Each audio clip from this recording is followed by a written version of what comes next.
We're delighted to be joined now by EBS ambassador and Paralympic silver medalist Nicole Turner, along with her childhood coach and long-time swimming volunteer Eimear Mathews, following the final call for nominations for the 2021 Federation of Irish Sport Volunteers in Sport Awards, which is proudly supported by EBS. The awards will see EBS and the Federation of Irish Sport hero the work of volunteers from right around the country who go above and beyond every day to ensure that sport and physical activity takes place in Ireland.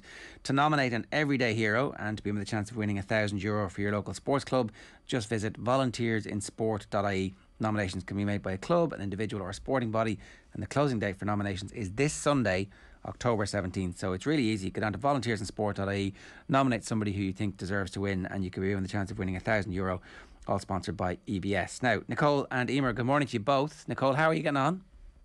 I'm good, thank you. How are you? I'm very well. Talk to us a little bit about Eimear, because this is all about volunteers and the roles that they play in sport. Why was Eimear important in your career? I suppose if it wasn't for Eimear, I wouldn't have learned how to swim back. So I'm 19 now. I started out with Piranha Swim Club when I was 5, so back 14 years ago. After I finished all my swimming lessons, I decided to join a club. And the local club here, Port Arlington Leisure Centre, was Piranha Swim Club. And it turned out Eimear was the coach of that, but she did it voluntary. So I stayed with Eimear for about 7 years, and then I moved on to a different club. Right, so very formative years, the bit where you get good at swimming, learn not to sink, and then learn to be competitive and all that kind of stuff. Oh, absolutely, yeah. I did learn how to swim in a few swimming lessons, but Eimear was the really one who did get me in the pool and show me all the skills, and I suppose that's where the seed was planted, and then there was a long journey ahead of me, but Eimear started that journey for me. Did you start competing what age would your first meets have been? So my first ever competition was in 2009 at the World Dwarf Games, and this was the games, it was kind of like a dwarf Paralympics, but nowhere near as serious. It's a games held every 4 years for all dwarfs around the world, and it includes all sorts of sports: swimming, athletics, team sports, cycling, anything you can think of. And it turned out in 2009 it was actually in Belfast, so my parents just decided, you know what, let Nicole go in, see what she can do, and then just so I could compete against people my own size. And then after that, I actually came away with 8 medals. Wow. 5 gold, 2 silver and a bronze, and 4 of the gold medals were from swimming. So I think that was when something, I guess, was thought about. Right, wow. Eimear, that must have been a pretty special time then, when you've got this sense that this is a pretty good swimmer, and then finally the competition happens and you're like, wow, we've got a really good swimmer, it turns out. Yeah, and she's very modest because she also won the Margaret Scott Memorial Trophy that day for being such an impressive swimmer. And we all knew we had magic on our hands then when Nicole competed and won so well that day. Yeah, she's just, I suppose, to be an athlete, a successful athlete, you need to have that drive and that hunger, and that's exactly what Nicole has. As a volunteer teaching kids how to swim, Eimear, like, you really have no clue which of these will go on to be any of the swimmers who are going to represent Ireland. Some of them might just swim for the rest of their lives as a fun, and you've kind of got to be cognizant of that at some level. It's like you don't want to turn the people off the sport by being too aggressive, but you need to help the people who do have the chance to go on to greatness as well. How do you make that balance and just keep that tension, in your own head? I suppose in our club we try and help them realise their potential and let the children lead the way, as in, like, they're the bosses to a certain extent, and it's all about being happy and being constructive in your criticism to children and to adults. But it has to be a happy place for children to learn to swim, and when you do see somebody that has that potential, then you just encourage them. And Nicole had that potential straight away. And I suppose, with clear, consistent communication always with the swimmers, and they become very confident. They become competent, and then they're happy swimmers, Is that the thing that motivated you a lot around that time, Nicole? Or is it the sense of, oh my God, I've got a shed load of medals here, I've got to keep doing this thing? What was the big thing that drove you around that period of time? No, absolutely. Like, I think at that age as well, being a coach for Emer, like, she doesn't want to, I wouldn't have wanted, like as Emer said, I wanted it to be fun. I didn't want, like, I was 7 years of age. I didn't really see a big serious side of swimming at that age. So I just wanted it to be go to a place where I had fun, where I enjoyed it, and I wanted to go. I didn't want to see it as being a chore or something I had to do work for. I wanted to go and meet new friends, spend some time with friends, and just have fun in the water. And that's exactly what Emer made it for the whole 7 years I was in the club. Do you still feel that, Nicole? Do you still feel that it's fun? Oh, absolutely. I think if it wasn't fun, I wouldn't do it. Like, it is, looking back now, it is a very serious sport, from what I did see it being, 10, 12 years ago. But I think now it is serious, but then, like, the likes of winning a Paralympic silver medal, and getting to travel across the world, that is the fun side. So the hard work does pay off. So I think if it wasn't fun, I wouldn't do it. And from your perspective, Emer, is it possible to mould those two things, the really high level of performance with enjoying your craft? Absolutely, yeah. I mean, you have to just absolutely love it, and love winning. And I mean, we all know that Nicole has felt the agony of losing races too, and she's also had the thrill of winning races. And you know, you take it as it comes, but I think she's very happy in winning, and well, obviously not so happy in losing, but you learn from a loss, and you learn to progress, and you learn what you did wrong, and you have to love it to get up there. I mean, I think this year was probably the hardest year for all athletes, not just swimming, obviously for all sports out there.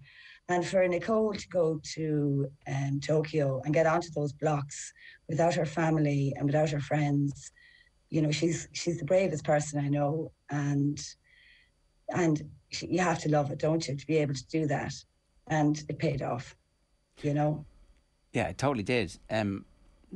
When did you start taking it totally seriously, Nicole? When did you start dreaming about Paralympic Games? And I'm kind of interested in that period where, you know, the rest of us are kind of fluting around doing everything, and you're like, actually, I'm going to get up early and I'm going to do my swimming before school. I think when I went to the World Warp Games in 2009, I actually met Ellie Simmons, and the year before the Games, Ellie had just won her first gold medal in Beijing. So I thought, like, she was small just like me. I wanted to be like her one day. But like, I was a 7-year-old, I didn't really think anything of that then. But then when I left Emer in 2014, I moved to Laois Marlins in Port and that was when I'd say the real swimming, the serious swimming did start. That was when I was getting up before school, swimming, going home and swimming after school as well. So I think then, like, that it did get a lot harder, and like, it was still fun, but it started to get a bit more serious then. But that was when I saw the serious side of swimming, and I thought, God, this is all going to pay off. I do want to go to the Paralympics now.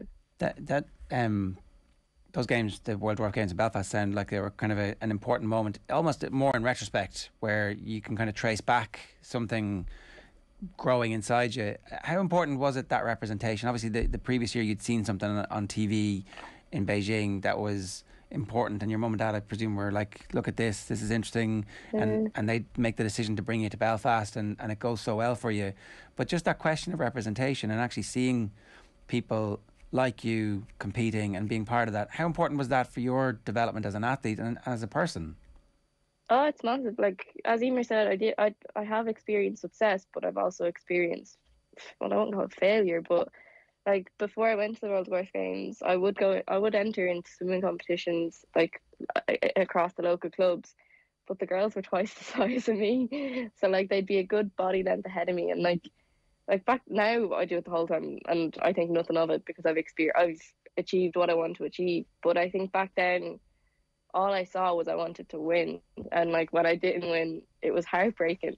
So I think when I went to the World Warp Games and I was competing against people my own size, and everyone who had experienced basically what I'd experienced, I think it made a massive impact, and it kind of told me that everything was going to be okay. There are plenty, hundreds and thousands of people around the world just like me, and they seem to go on and live their life. And like Ellie Simmons, she went to a Paralympics and won her Paralympic medal. So I think that's where I saw that the dream could be real.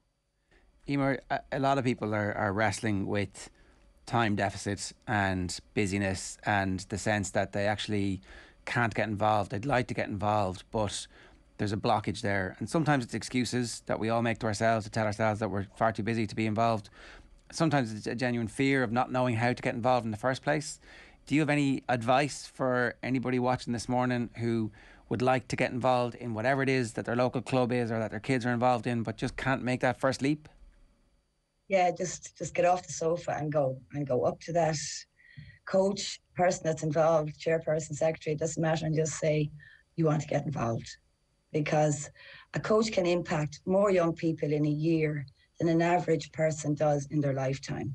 So if you feel that you have something that will impact a person's life, give positivity, get them off their butts, get them moving, go out there and do it. Because what's the point in sitting at home regretting it, you know?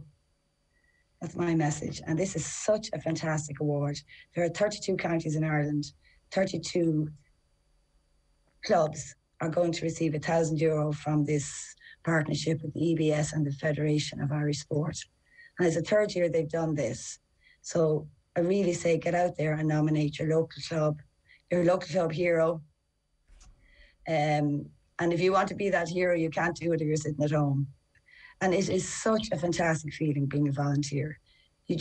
Coaching is so fantastic. You kind of feel like people think that, you know, I'm going to be used. It's got nothing to do with that. It's about how you feel about coaching. Like for me, my thank you is kids smiling and being happy and getting their own little bit of achievement. You know, if somebody learns to do a handstand and they've been trying for ages, I'll go home and think, hey, Mary learned to do a handstand today. That is just fantastic. So it's just the tiny little things. It's absolutely wonderful. So just get out there and become a volunteer. It's a very powerful message, Eimear. Thanks a million for giving that to us this morning. Nicole, we haven't spoken to you since you got back from the Paralympics. How are you feeling now about the whole thing? Now it's thankfully settling down. I think getting to a Paralympics is a massive achievement, but I think getting a medal is another achievement in itself. And like going to Rio, I was half a second away from a bronze medal in Rio. And when I look back, there was disappointment, but then I thought I can't really be disappointed with that. It was my first ever Paralympic Games and I was top 5 in the world. But then going into Tokyo, I think I wouldn't say there was I'd say there was a lot more pressure on me going into Tokyo because I'd won a world bronze medal in 2019. So people were kind of I have stepped up on the world stage before. So going into Tokyo, I wouldn't say there was pressure and expectation, but I think it was more hope from myself and everyone else that I was going to win a medal, but I didn't really think anything of it until the race day. And then I think it gave me confidence when just after the heats, I qualified second fastest into the final, of which I thought I would have qualified third, if not fourth. So I think from the morning sim, I kind of knew if I gave it everything, I was in with a good chance for the medal. I'm sure winning the medal was amazing, Nicole, but nothing endorses an athlete more than 2 counties fighting over the identity of an athlete. So tell us, how did it feel to be in the middle of this diplomatic tension between County Laois and County Offaly? I mean, I try not get involved. Although my brother made it a bit worse. Well, he proved it when he wore an Offaly jersey on the TV.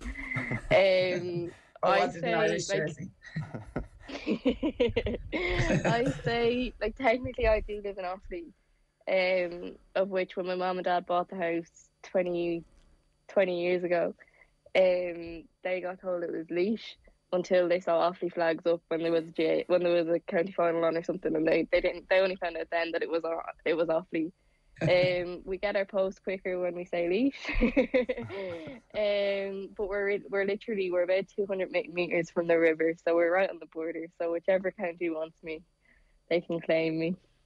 It's a great thing to be for people to be fighting over it, and well deserved as well. Nicole, great to have you with us again, and thanks a million, and congratulations on your medal and everything else that's coming your ways too. And Eimear, I think that was one of the most passionate and best exhortations we've ever had for people to get involved. So thanks to both of you this morning. It was a brilliant piece, and best of luck with everything. Cheers. Thank you. So the volunteersinsport.ie is the website, and as Eimear pointed out there, they're going to give away €32,000, €1,000 to each of the counties. All you got to do is make sure that your nominations are in before this Sunday, October the 17th.